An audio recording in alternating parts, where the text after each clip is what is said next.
राह में फिर एक जंगल आया है। उस जंगल में फिर एक गली मिली है।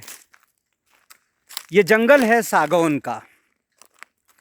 बहुत पुराने सागौन के वृक्ष हैं और उनके पत्ते बिल्कुल जालीदार हो गए हैं। उन्होंने अपनी हरीतिमा छोड़ दी है और भूरे होकर ज़मीन पर गिर रहे हैं। ज़मीन पर जैसे उनकी चादर बिछी हुई है। पत्ते पूरे वन में गिरे हुए हैं और ये भी एक अपनी तरह की छटा है, एक अपनी तरह की आभा है जंगल की। दिन भर बादल और कोहरा था, जिस वजह से ये उनीदा उनीदा लग रहा था जंगल। लेकिन अब दोपहर को सूरज की किरणें उतरी हैं इसके आंगन में, तो ये खिल सा गया है। मिट्टी गीली है तो चलने में मुलायम है और घने पेड़ हैं तो छाया भी पर्याप्त है। जंगल से गुजरने में कई बार ऐसा लगता है कि जैसे हम अपने भीतर से गुजर रहे हों, अपने एकांत से गुजर रहे हों, अपनी ध्यान मुद्रा से गुजर रहे हों। किसी पत्ते पर पैर पड़ जाए तो पूरे जंगल को सुनाई दे जाता है। कोई एक पत्ता गिरे तो उसका स्वर, उसकी खड़खड़ाहट दूसरे सभी पेड़ों को बता देती है कि हाँ, उस वाले पेड़ से पत्ता गिरा है। कोई एक चिड़िया किसी एक कोने से चहचहाती है तो दूसरे कोने तक सुनाई देता है। कोई एक झींगुर भी बोलता है तो सारे जंगल को पता चल जाता है। हमारे ऋषियों ने अपनी साधना के लिए अगर नदियों को, पहाड़ों को चुना है तो जंगलों को भी चुना है। अपना ठिकाना उन्होंने जंगलों को बनाया है, इसलिए कि जंगल अपनी तरह की एक साधना करते हैं। एकांत की साधना, शांति की साधना, मौन के स्वर की साधना। इतना मौन, इतनी निस्तब्धता जितनी वन में मिलती है उतनी शायद ही कहीं और मिलती हो। हाँ, हिमालय की कोई चोटी हो तो बात अलग है, पर हिमालय की चोटी में सांस लेने के लिए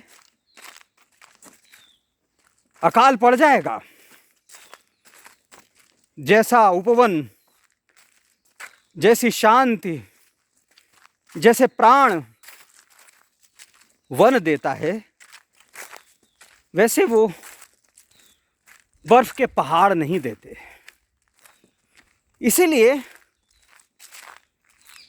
जो अपनी तरह के ऋषि थे, जिन्होंने अन्वेषण किया है अपने आप का, अपने आप को खोजा है, उन्होंने जंगल में भी निवास किया।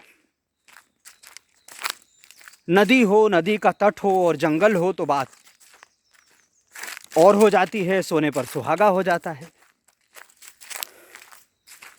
बहरहाल इन पेड़ों से गुजरते हुए ऐसा लगता है जैसे इन्हें पता हो कि आज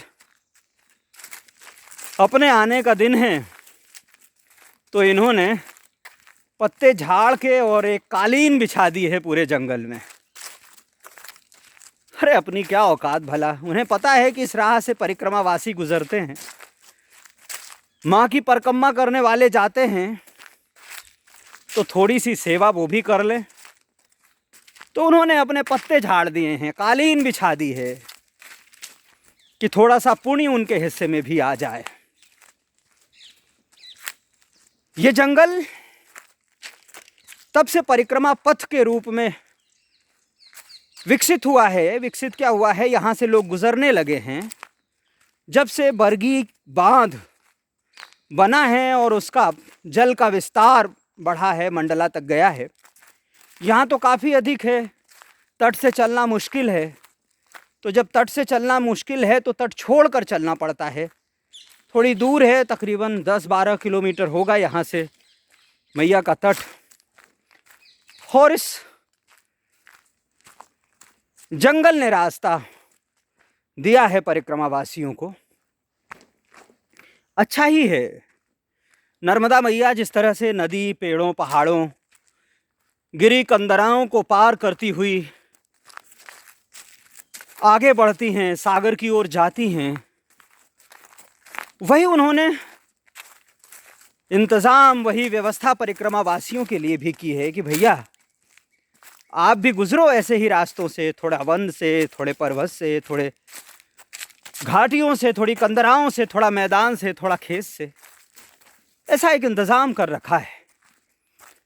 तो उन्हीं के इंतज़ाम के तहत ये सफ़र है।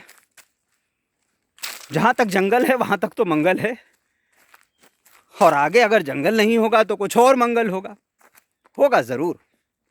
नर्मदे हर।